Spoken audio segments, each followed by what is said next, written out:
Bukan. Bukan pada semua itu bahagia itu ada. Tidak pada dunia.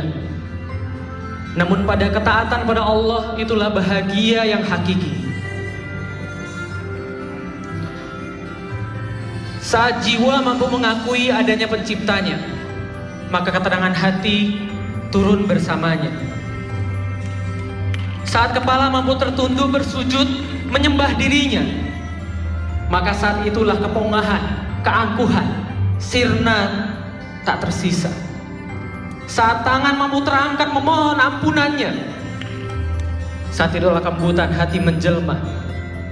Saat isak tangis menjadi simfoni malam, maka manisnya ibadah menjadi pelipur lara. Itulah bahagia.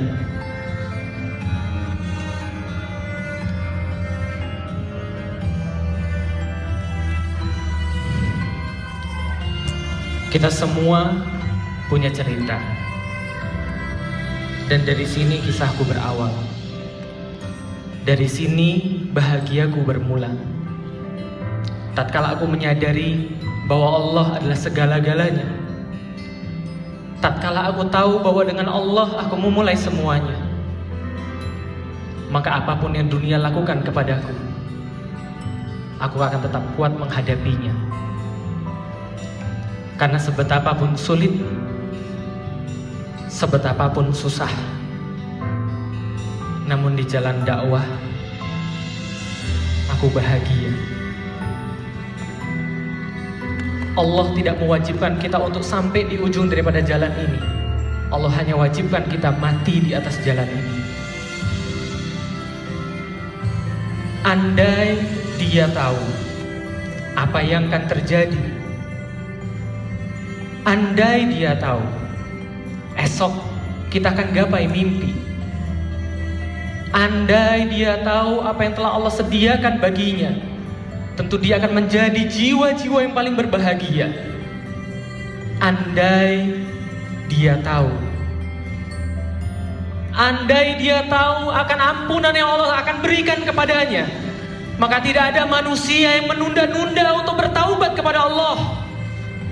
Andai setiap manusia mengetahui surga yang telah Allah siapkan baginya, maka tidak ada akan di antara kita berlama-lama berkubang di dalam dosa. Andai kita tahu apa yang telah Allah sampaikan di dalam Al-Quran, maka kita senantiasa bersimpuh, bersujud, memohon ampun pada Allah hingga tidak tersisa pada dirinya kecuali ridho atas kita. Karena bahagia itu adalah menyembah Allah. Andai dia tahu. Assalamualaikum warahmatullahi wabarakatuh. Alhamdulillah, puja dan syukur senantiasa kita panjatkan pada Allah Subhanahu wa taala. Salat dan salam senantiasa kita curahkan pada Rasulullah Muhammad sallallahu alaihi wasallam. Para guru sekalian, para asatiz, para alim ulama yang tidak dapat saya sebutkan satu persatu, kebahagiaan saya secara pribadi untuk menyapa Bapak Ibu sekalian, dan khususnya karena ini adalah acara guru saya Ustadz Fatih Karim, sehingga saya harus sejenak membatalkan janji saya pada para jamaah. Jadi sejak bulan Mei saya sudah menutup semua jadwal, tapi karena takut kualat jadi saya juga hadir di sini dan sedikit menyampaikan beberapa yang saya tahu. Perkara hijrah memang perkara yang luar biasa Bapak Ibu sekalian. Yang tadi saya sampaikan adalah sedikit yang saya ingat daripada proses yang saya alami. Jadi kalau kita berbicara tentang hijrah, hijrah ini memang punya konsekuensi. Alamiah Islam itu mengubah. Maka kalau ada orang datang kepada Islam, dia pasti akan berubah. Maka coba sebutkan sama saya, ada nggak satupun sahabat yang ketika dia memeluk Islam, mereka tidak berubah? Tidak ada. Karena tabiat Islam itu mengubah. Tabiat Islam itu menjadikan lebih baik. Tabiat Islam itu mengupgrade. Jadi kalau seandainya kita kenal dengan Islam, kita membaca ayat-ayat Allah, kita merenungi maknanya, kita berusaha menjadi seorang muslim yang sejati. Kalau kita tidak berubah, ini ada sesuatu yang salah. Dan itu pula yang diberikan Islam pada saya. Siapa sih Felix Shaw sebelum adanya Islam? Orang gak ada yang kenal. Bahkan saya pun tidak tahu siapa saya. Bahkan ibu bapak saya mungkin lebih khawatir kehilangan sendok garpu daripada kehilangan Felix Xiao. Nah kenapa? Ya karena kita juga tidak tahu. Kita putus asa, kita kecewa dengan hidup, kita dicampakkan orang. Kita nggak tahu bahkan kita ini ngapain hidup di dunia ini. Cuma untuk ngejar duit, cuma untuk ngejar besok saya mau jadi apa. Kita nggak tahu sama sekali. Tapi Islam mengubah. Dan ibu dan bapak tahu, tidak ada orang yang nggak galau ketika dia harus memilih antara kebaikan atau dia tetap dalam keburukan. Nggak ada manusia yang nggak galau, semua manusia galau. Lah kenapa? Berpindah selalu menuntut sebuah komitmen, selalu menuntut sebuah konsekuensi. Kalau kita mau aman dulu baru kita berpindah, nggak akan ada artinya. Saya teringat pada satu hadis yang disampaikan oleh Rasul kepada kita semua, bahwa seandainya kita meninggalkan sesuatu karena Allah, Allah pasti akan ganti dengan yang lebih baik. Tapi syaratnya harus meninggalkan dulu. Kalau nggak meninggalkan, Allah nggak akan ganti. Ketika saya mau masuk Islam, berhadapan dengan Ustaz Fatih Karim, lalu mendapatkan Islam dari beliau, lisan beliau mencerahkan saya, kemudian saya punya dua pilihan. Saya tetap pada agama yang lama, pada kekerasan saya setelah saya mendapatkan kebenaran, atau saya berhijrah hari ini juga. Saya berhijrah ada konsekuensinya. Lalu gimana dengan orang tua saya? Lalu gimana dengan teman saya? Lalu bagaimana dengan hidup saya? Emang kalau masuk Islam semuanya jadi lebih baik? Iya, saya tahu Islam ini benar, saya tahu persis gak ada salahnya. Tapi terus gimana hidup saya? Akhirnya saya beranikan diri, saya nggak bisa lagi kemudian menafikan kebenaran yang datang kepada saya berhijrah. Dan tebak apa yang terjadi? Betul, Allah pasti akan menguji hamba-hamba yang berhijrah. Maka jangan sangka orang yang sudah syahadat hidupnya jadi lebih enak. Enggak. Bahkan setiap daripada kita ketika taat pada Allah, Allah akan menguji. Ini taatnya ikut-ikutan atau taatnya beneran. Apa yang Allah sampaikan kepada saya? Masya Allah. Saya nikah dengan istri saya bukan orang yang Chinese. Ketika nikah pun banyak masalah, setelah nikah mulai kita dibanding-bandingkan. Saya sama istri saya kendaraannya kemana-mana naik motor, itu pun motor istri. Saya nikah modalnya cuma 5 juta, 5 jutanya saya kasih pada mertua untuk dijadikan akad nikah. Lalu kemudian setelah nikah, motor istri saya yang dibeli dengan harga 6 juta dikasih kepada saya. Nggak modal banget ya. Jadi motor istri. Nikah itu pun ketika nanya pada orang tua, ibu bapak perlu berapa? Nggak usah, kita sudah banyak nyumbang ke orang. Ketika anak orang nikah, anak kita tunggal, saatnya mengambil kembali. Nah itu kan orang Jawa begitu. Lalu kemudian nggak usah, nanti kita bisa jual sawah. Nikah jual sawah mertua. Setelah nikah pakai motor punya istri, motor 6 juta. Motor 6 juta diajak pergi kemana-mana. Tahu bapak ibu sekalian? Ketika sampai ke tempat bapak ibu saya apa terjadi? Selalu kita dibanding-bandingkan. Tuh lihat kakakmu, sekarang sudah jadi branch manager di bank terkenal. Gajinya 15 juta. Kita cuma bisa nelen ludah. 15 juta. Waktu itu gaji saya berapa? Waktu itu saya nggak punya gaji. Waktu itu saya cuma jadi guru honorer, dosen di sebuah universitas tidak ternama.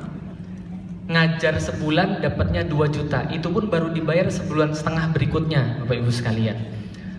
Ketika datang lagi, selalu bapak ibu saya setelah kita datang ke rumah biasanya bawain makanan-makanan. Maklum sindrom orang tua sudah mulai ditinggal anak-anaknya. Jadi banyak makan di rumah suruh bawa pulang. Kita bawa pulang tuh sedih Bapak Ibu sekalian. Lah kenapa?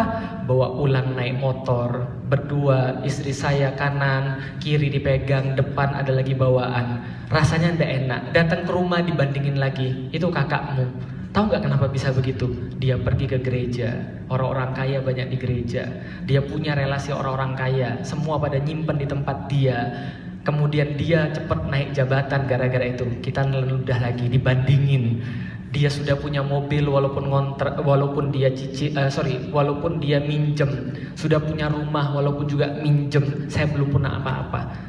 Rumah semakin lama semakin kontraknya semakin berkurang, sampai istri saya setiap bulan Oktober nanya sama saya, Bi, kira-kira besok kita mau ngontrak di mana, Bi? Saya bilang begini, tenang aja, nanti pasti ada jalan. Namanya cewek tetap aja khawatir. Bi, besok kita ngontrak di mana, Bi? Tenang aja, nanti ada jalan. Besoknya ditanya lagi, Bi, kita ngontrak di mana, Bi? Saya kesel, saya bilang begini, kita sudah berapa tahun kayak gini, Umi? Sudah 3 tahun Bi, kita pindah-pindah kontrakan terus. Lah makanya sudah 3 tahun kan Allah jamin setiap tahun ada aja kontrakannya, kenapa masih nanya lagi? Itu jawaban panik Bapak Ibu sekalian. Sebenarnya saya juga nggak ngerti mau ngontrak di mana. Hijrah nggak selalu bahagia seperti dicerita, tapi juga nggak selalu sengsara seperti di sinetron-sinetron Bapak Ibu sekalian. Karena hidup manusia itu bukan hanya itu. Dalam kondisi seperti itu, ternyata kita ngerti yang namanya bahagia. Ketika sudah seperti sekarang, orang-orang banyak bilang, enaknya Ustadz ya, bisa pergi ke luar negeri, bisa naik pesawat terus, bisa jalan-jalan keluar kota. Saya ngomong sama orang yang nanya begitu, kamu pasti belum pernah naik pesawat ya?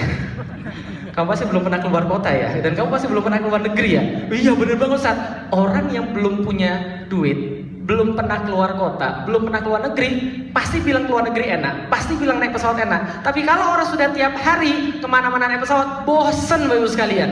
Ngelihat airport aja udah stres. Ternyata ketika kita lagi dalam kondisi seperti itu, ternyata kita justru menemukan bahagia. Tatkala kita sudah diberikan semuanya, tatkala semuanya ada di depan kita, justru kadang-kadang kita merindukan kembali masa-masa yang lalu. Suatu malam istri saya tanya, ngomong-ngomong kisah 6 juta motor tadi, itu setelah 3 bulan menikah saya jual dengan harga 3 juta. Lah kenapa? Karena untuk mengeluarkan anak yang dikandung yang keguguran. Gak punya harga diri banget ya, sudah ngambil punya istri, dijual lagi 3 juta. Setelah jual 3 juta, saya kemudian menjual lagi. Alhamdulillah Allah memberikan saya janjinya, saya jadi pedagang emas. Mas kawin istri juga saya jual. Saya beliin gelang dan cincin. Cincinnya saya jual, gelangnya saya jual, cincinnya masih ada sampai sekarang. Untuk apa? Untuk biaya pulang kampung Bapak Ibu sekalian. Masya Allah, tapi Allah membuat segalanya berubah. Ada saatnya semua itu berubah. Ada saatnya Allah mengganti ujiannya dari ujian miskin kepada ujian yang selain miskin tentunya. Beberapa tahun kemudian, setelah 7 tahun saya nikah sama istri saya baru bisa balikin motor dia yang saya jual itu. Plus 1 mobil Bapak Ibu sekalian, Masya Allah. Itu karunia daripada Allah. Suatu malam, nyambung cerita yang tadi, istri saya nanya, Bi, mau makan di luar gak? Boleh. Mau pakai mobil yang mana? Mobil yang hitam atau mobil yang merah? Satunya pinjem, satunya beli sendiri. Istri saya bilang, pakai motor aja yuk Bi. Lah kenapa? Lebih romantis, ingat-ingat masa lalu. Masya Allah. Ternyata kita tahu bahwa bahagia itu bukan ada pada semua itu, bukan pada harta. Dan kadang-kadang terus terang, namanya rumah tangga itu kan pasti ada cekcoknya. Dan kadang-kadang cekcoknya itu masalah duit. Suatu waktu ketika ada seorang teman baik mau minjem uang, saya bilang sama istri saya, Dek, ini ada teman baik mau minjem uang, dia perlu banget. Istri saya lalu bilang, tapi kan itu kan kita yang cari. Kalau seandainya dipinjem terus kita pakai apa dong? Kan kita juga punya rencana. Abi tolak aja. Saya gak tersinggung, saya bilang, enggak, ini perlu banget, ini dia perlu, kita pinjemin aja. Nah terus gimana? Kata Abi mau begini, kata Abi mau begitu. Saya bilang sama istri saya, Dek, kok dulu pas kita nggak punya duit kita nggak pernah ribut ya? Tapi justru ketika kita punya duit kita ribut. Mendingan kayak dulu aja kali ya. Allah nggak usah ngasih kita duit. Betul ternyata. Kadang-kadang orang berpikir kebahagiaan itu terletak pada duit. Dan kadang-kadang tanpa sadar kita begitu loh. Kadang-kadang kita merasa bahwa duit itu menyelesaikan segala-galanya, bahwa tahta itu menyelesaikan segala-galanya, bahwa hebatnya orang berkata-kata itu menyelesaikan segala-galanya. Ketika orang punya wanita-wanita cantik, banyak wanita, seolah-olah dia tidak ada masalah. Salah. Itu semua adalah ujian daripada Allah Subhanahu wa Ta'ala. Orang bisa menemukan bahagia dalam satu ujian, dan orang bisa menemukan bahagia dalam ujian yang lain. Suatu waktu saya menemui orang-orang, jadi saya sama Ustadz Fatih Karim itu di Jakarta banyak isi perkantoran. Dan kalau kita ngisi bank-bank, maka indikasi sukses ngisi di bank itu kalau bedol desa di bank itu Bapak Ibu sekalian. Nah kenapa bisa begitu? Ya supaya mereka sadar, mereka bergelimang pada sesuatu tempat yang tempatnya tidak benar. Lah terus solusinya gimana? Kita nggak bisa berikan solusi, tapi juga kita nggak bisa mengatakan bahwa itu adalah benar. Maka kita katakan, cari tempat yang lain, cari nafkah, Allah jamin. Dia mengatakan, kalau gitu Ustaz, anak saya gimana? Istri saya gimana? Allah jamin. Bukankah Allah mengatakan lewat Rasulnya bahwa Allah menciptakan makhluk yang namanya rezeki, yang namanya ajal. Kalau ngejar manusia itu nggak akan pernah nggak dapat, pasti dapat. Jadi Rasul ngasih tahu kita ada 2 yang kalau ngejar itu pasti nggak pernah nggak dapat, pasti dapat. 1 ajal, 2 rezeki. Cuma rezeki disuruh duluan, ajal disuruh nungguin rezeki. Kalau rezeki udah selesai, ajal baru boleh masuk. Jadi kalau sana ada percakapan antara rezeki dan ajal, ajal bilang, bro, sudah belum bro? Belum bro, masih banyak. Ya sudah kalau gitu gue di sini aja. Lalu kalau sudah selesai, bro, gue udah selesai. Ya udah kalau gitu gue masuk. Maka kalau seandainya rezeki belum selesai, ajal tidak akan pernah datang. Dan kalau ajal sudah datang, Anda mau ngapain aja, rezeki itu sudah selesai. Mau apa lagi? Kadang-kadang kita merasa takut. Ustaz, kalau nanti saya keluar, yang biayain istri saya siapa? Yang biayain anak saya siapa? Geeran. Lah kenapa geeran? Itu orang sebelum Anda nikahi, itu juga Allah sudah kasih makan. Paham Bapak-Ibu sekalian? Bapak-bapak sebelum Anda nikahi istri-istri Anda itu, mereka juga makan kok. Anda merasa bahwa Anda yang kasih makan mereka? Enggak, Allah yang kasih makan. Dan anak-anak kita Allah yang kasih makan. Terus takut apa? Kalau kita nggak pernah ninggalin sesuatu karena Allah, Allah nggak akan pernah ganti itu. Hijrah itu memang sulit. Tapi coba bayangkan Bapak-Ibu sekalian, gimana kalau seandainya saya waktu itu nggak hijrah? Gimana kalau seandainya seluruh orang ketika dihadapkan pada dua pilihan mereka tidak mau berhijrah, ujung-ujung juga mereka pasti sengsara. Kalau saya hijrah, kalau saya keluar, saya makan apa? Kalau saya berubah pada kebaikan, saya makan apa? Allah ganti. Dan kalau Anda pun gak hijrah, Anda juga pasti akan susah. Nanti suatu waktu kalau Anda sudah dapat segala-galanya, Anda baru sadar bahwa bukan pada segala-galanya itu kebahagiaan. Gak ada sama sekali. Kebahagiaan itu ada sederhana. Saat istri di malam hari bangunin ngajak kita tahajud, istri baca Quran kita dengerin, Masya Allah. Anak kita mulai ngafalin Quran. Anak kita kemudian manggil kita lalu kemudian bilang, Bi ada hadiah buat Abi. Cuma tulisan sederhana, Alila sayang Abi dan Umi. Itu bahagia. Lalu kita merasa keluar kemana-mana, lalu kemudian cari duit kemana-mana. Kita merasa kita melakukan itu buat buah hati kita, melakukan itu buat keluarga kita. Kita bilang bahwa ini demi anak-anak, ini demi keluarga. Anda justru bikin bahaya mereka. Kalau Anda nggak mulai berhijrah sekarang, Anda tetap akan sengsara. Serius. Karena kenapa? Karena kebahagiaan itu Anda nggak akan pernah rasakan. Sementara kita justru nyari bahagia kan? Yang terakhir, ada kisah yang gak usah diambil maknanya total, tapi ambil sedikit saja maknanya. Ada dua orang nelayan, yang satu berusaha keras, yang satu diem aja. Saya cerita ini bukan supaya Anda males, supaya Anda mengambil ibroh yang bisa kita ambil dari peristiwa hijrah ini yang kita ceritakan. Satu dia rajin, satu dia males-malesan. Satu berusaha luar biasa. Dari dia cuma mancing, dia kumpulkan hasil pancingannya, dia jual sedikit, dia ambil untuk makan, sebagian lagi kemudian dia tabung. Terus-menerus setiap hari sampai dia kebeli satu sampan. Setelah dapat satu sampan, dia ambil lagi air ikan lebih banyak lagi, kemudian dia tabung lagi lebih banyak lagi. Dia beli 2 sampan, terus menerus. Tahun depan dia punya 3, tahun depan dia punya 5, tahun depan dia punya 10, sampai kemudian dia nggak usah kerja lagi, kemudian sampannya dia sewakan pada orang lain. Setelah dia sewakan pada orang lain, dia menemui sahabatnya yang nelayan yang satu lagi yang cuma males-malesan di bawah pohon. Lalu dia bilang, kamu ini berubahlah, hijrahlah kamu ini. Lalu dia bilang, ngapain saya hijrah?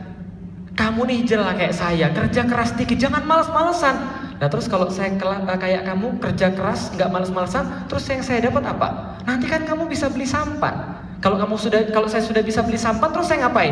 Kamu kan bisa lebih jauh nyari ikannya, kamu lebih banyak dapat ikannya.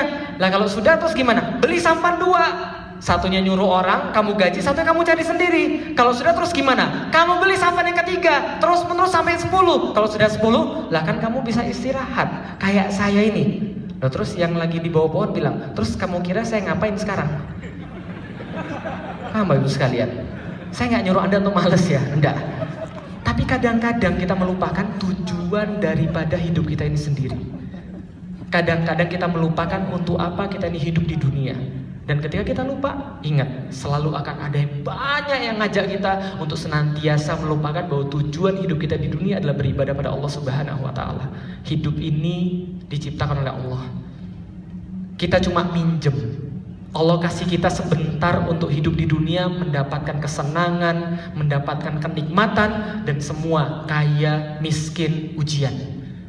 Semua susah, senang, musibah. Kalau seandainya ujian-ujian itu dapat membawa kita taat pada Allah, itu baru barokah. Tapi kalau ujian itu semakin membuat Anda menjauh daripada Allah, semakin jarang baca Quran, semakin susah pergi ke masjid, semakin susah untuk kemudian dekat dengan anak-anak, mengajari mereka. Lalu tujuan Anda ini apa sebenarnya? Cuma untuk muter-muter di situ? Atau sebenarnya Anda nyari tujuan yang benar? Kalau lebih soal saya Felix Yao. Assalamualaikum warahmatullahi wabarakatuh.